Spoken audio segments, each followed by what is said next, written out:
Here we are at Yantucket Village Site, a very important place for the Tolowa Dee Nation and all Tolowa Dee Indian people.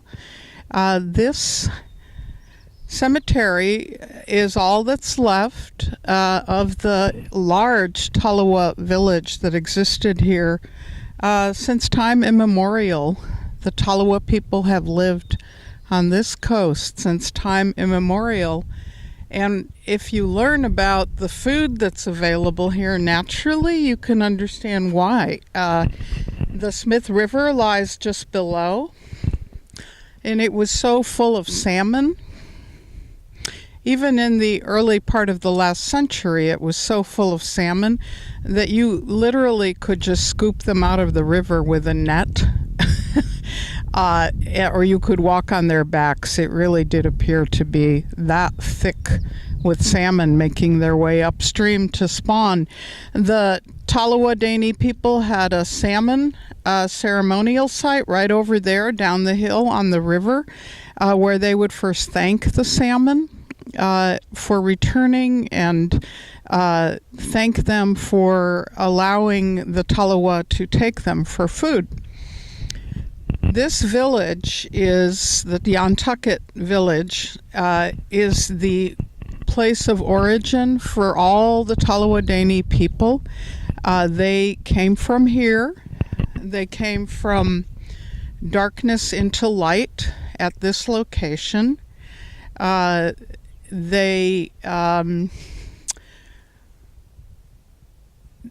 Genesis story is here.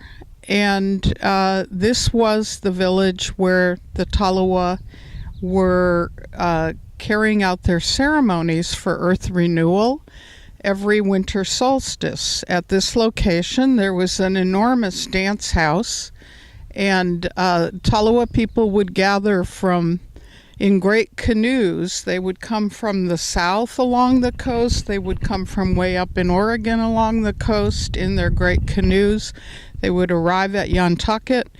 They would celebrate the earth renewal and dance the earth back into renewal for about 10 days around every winter solstice until 1853, when the white settlers, supported and aided by Sacramento, California government funding, attacked the Tolowa while they were practicing their religion here, dancing the earth into renewal. They attacked them, and somewhere between 450 and 600 Tolowa were killed right here. They were massacred. There was really no resistance. 2 people survived. They hid in the slough below this dune and made their way underwater and escaped. That is the first or second largest single massacre of Indian people in the whole United States, and few people know this story.